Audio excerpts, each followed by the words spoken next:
Les images que vous allez voir sont exclusives. Ce sont celles de la première immersion d'une chaîne de télévision au sein de la toute nouvelle infrastructure sanitaire de pointe dont vient de se doter notre pays, la Côte d'Ivoire. Il s'agit de l'IMENA, l'Institut de médecine nucléaire d'Abidjan. Depuis son ouverture au sein du CHU d'Abidjan-Cocody, plus besoin de se rendre obligatoirement en Europe ou en Afrique du Nord pour faire des explorations pointues des cancers de la prostate, du rein, du cou, des os et de la thyroïde par dosage radio-immunologique avec rayon nucléaire. Ces diagnostics, dont ceux de la maladie d'Alzheimer, de l'embolie pulmonaire ou encore des AVC et les insuffisances cardiaques et rénales sont désormais pratiqués dans cet institut où le nucléaire vient au secours de la santé des patients. Dans l'antre des médecins nucléaires ivoiriens, un reportage exclusif de Thiemé Dandje et Fulgence Kissiedou.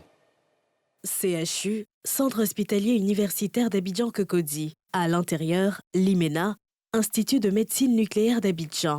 Après la chirurgie interventionnelle du cerveau, la nouvelle infrastructure hospitalière d'élite sur la route de l'ambition affichée du gouvernement de faire du pays un hub sanitaire à l'échelle régionale, l'œuvre de vie de ce professionnel de la santé.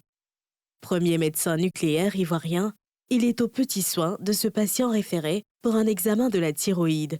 Je viens vous chercher dans 1 minute pour faire l'examen. Le requérant est orienté à l'unité de scintigraphie. Dans ce département où les prestations, tout comme les dosages radio-immunologiques, ont démarré depuis fin juillet, il est reçu pour l'étape qui prépare l'exploration nucléaire. En médecine nucléaire, tout patient doit être injecté. On doit injecter le produit radioactif, voilà, ou bien le produit radiopharmacie. Voilà, c'est un marqueur qui va aller se fixer sur l'organe recherché. La dose requise administrée, le tube de réactif est mis à la poubelle plombée. Systématiquement, on dépose la seringue dans la poubelle plombée, voilà, par trop de radiation. Cap maintenant sur la salle de scintigraphie planaire. Sur les lieux, le gamma caméra planaire à tête circulaire grand champ. On va vous installer tout à l'heure sur l'appareil. Vous allez rester immobile pendant une dizaine de minutes. Le patient y est installé. À terme, place à l'examen. Dans le champ de rayon nucléaire, un malade quelque peu apeuré. L'agent à la manœuvre le rassure. Ne bougez surtout pas. N'ayez pas peur, on va le faire remonter. Peu après, rien à signaler. Avant le second patient du jour, le technicien en imagerie nucléaire revient sur l'examen. Nous venons d'assister à une scintigraphie thyroïdienne qui a été faite en administrant du technetium puis au malade. Juste une dose de 2 millicuries. L'exploration achevée, le patient devra revenir 24 heures après pour avoir son résultat. Un bilan déjà parvenu via câble connecté à la scintigraphie. L'on y retrouve le précurseur de la médecine nucléaire en Côte d'Ivoire. Cet examen est normal. On voit les deux lobes de la thyroïde, le lobe gauche et le lobe droit, qui fixent normalement le radioélément et les parties qui ne sont pas thyroïdiennes fixent très faiblement. L'unité de médecine nucléaire est un rêve qui remonte à 2008. Des décennies après, elle prend corps et forme avec la construction de 40 salles, dont 19 salles spécialisées en médecine nucléaire.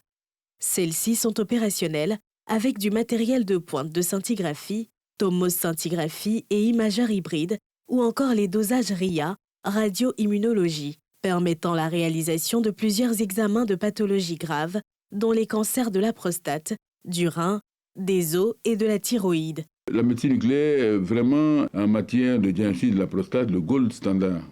Avec quelques gouttes de sang, je peux dire qu'un malade a un cancer tout petit, même au début. On dose jusqu'au milliardième du gramme. Il y a une infection, petite infection qui met le patient en mal. Il n'a pas mal spécialement. Si vous l'envoyez en médecine nucléaire, on va prendre le sang du malade.